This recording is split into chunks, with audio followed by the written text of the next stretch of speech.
Halo, selamat datang di channel Mulai Dari Nol. Oke, kali ini kita lanjutin lagi ya belajarnya mengenai React.js.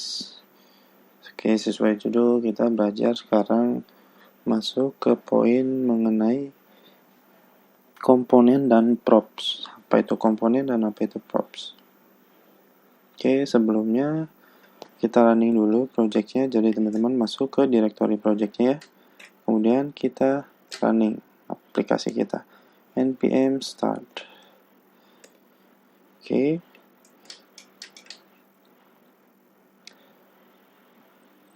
terakhir kita sudah rubah jadi hello world ya. Nah, terakhir kita punya halaman ini. Jadi komponen itu adalah ya ini. Kita udah nerapin komponen nih sebenarnya. Nah, ini komponen. Ini namanya functional komponen ya. Jadi kita bisa lakuin kayak gini di komponen. Misalkan kita punya komponen header. Kita langsung return aja di sini.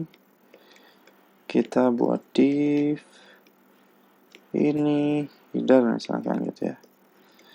Gimana kita buat manggil si header ini ke sini? Jadi caranya gini. Header. Kita tinggal tulis kayak gini, ketik kayak gini, udah kita bisa manggil si komponen lain ke dalam komponen yang kita ekspor default ini. Kemudian gimana kalau kita mau punya misalkan di header itu ada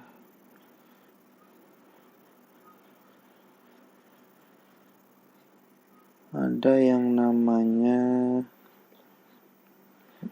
misalkan kita bikin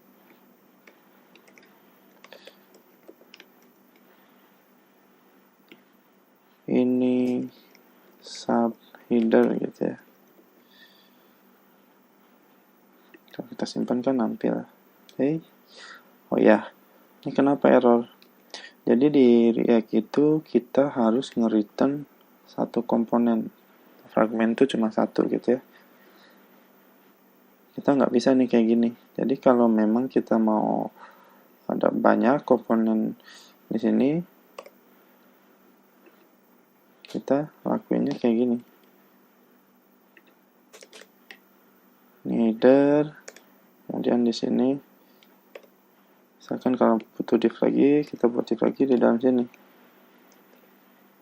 Ini sub header. Jadi kayak gini ya teman-teman. Nah, ini baru oke dia. Jadi nggak bisa kayak tadi. Oke. Nah, gimana kalau mau kita bikin si sub headernya ini dinamis?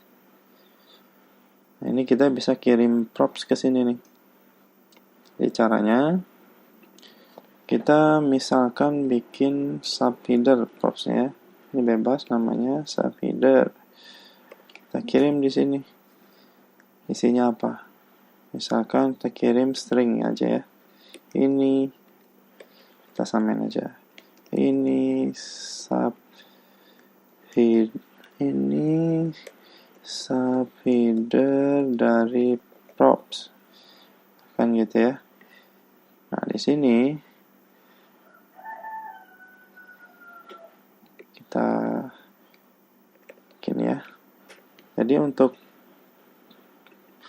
bisa ngirim ini ke sini, jadi ini kita tampung di sini propsnya.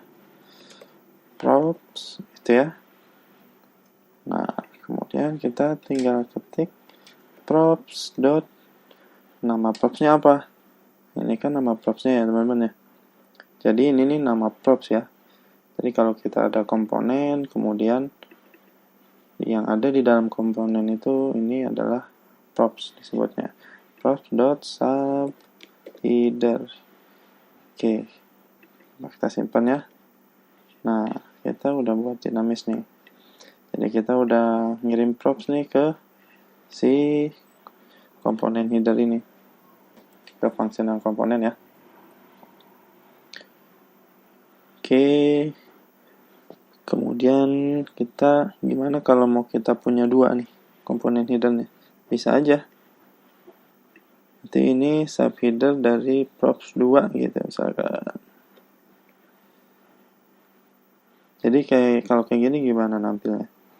Berarti si komponen ini kita render di sini 2 kali. Coba ya. Nah, jadi kayak gitu. Jadi ini ngambil dari props, ini mau berapa kali pun bisa. Sekarang kita punya fungsi lagi, konten ya. Function content.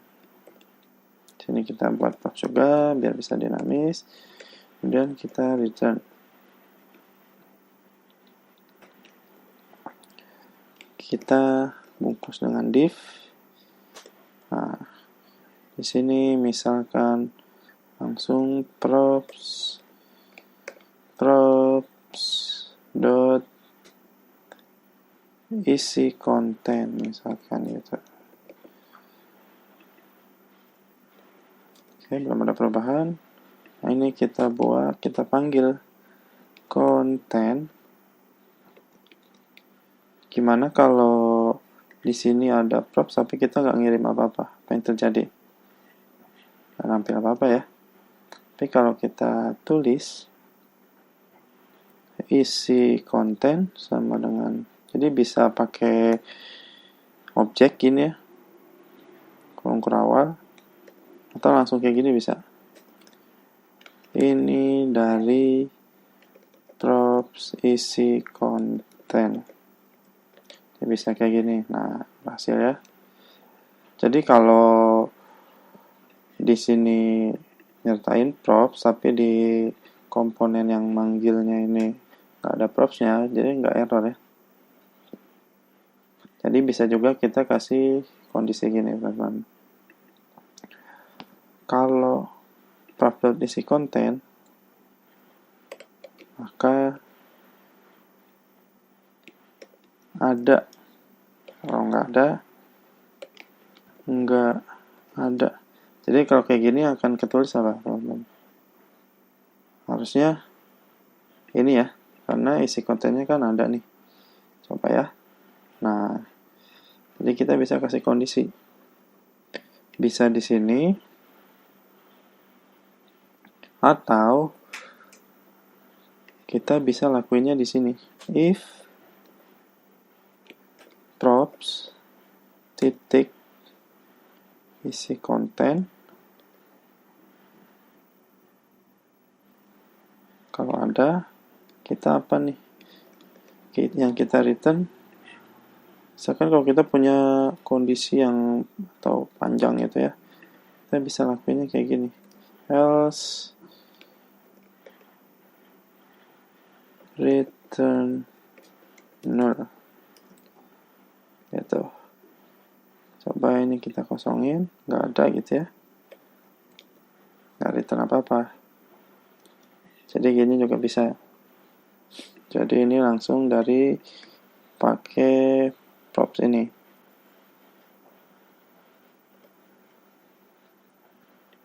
Kalau dia ada, maka ambil isinya, kalau enggak return null. Jadi bisa kayak gini ya teman-teman ya. Kemudian bisa juga gini. Jadi kita bikin nilai. Misalkan kalau ada isinya, kita mau ubah nih nilainya. Taruhlah new isi konten. Nilainya jadi isi konten baru. Kita masih main di string aja ya. Jadi ini misalkan kita tambahin jadi ini jadi new isi konten.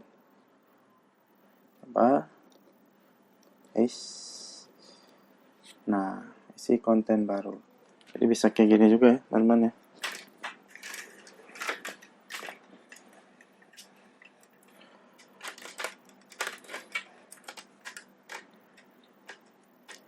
Oke. Nah, kemudian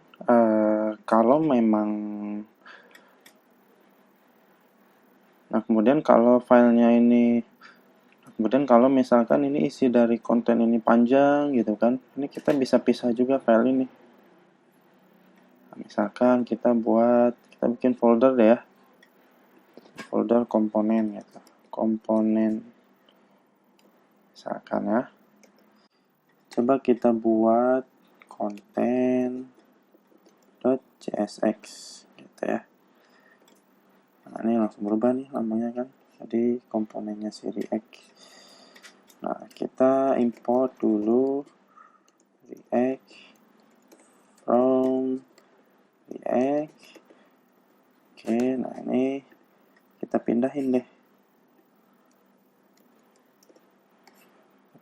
ke sini. Kemudian kita export default content. Nah, kalau kita mau pakai file yang terpisah, kita kayak gini ya. Kalau kita simpan kan error nih, karena nggak ada nih si konten itu, karena kita udah buang kan. Nah, jadi caranya kita import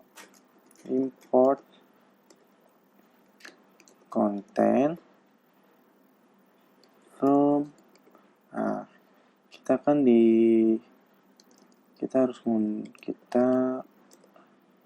masuk ke komponen, kemudian konten.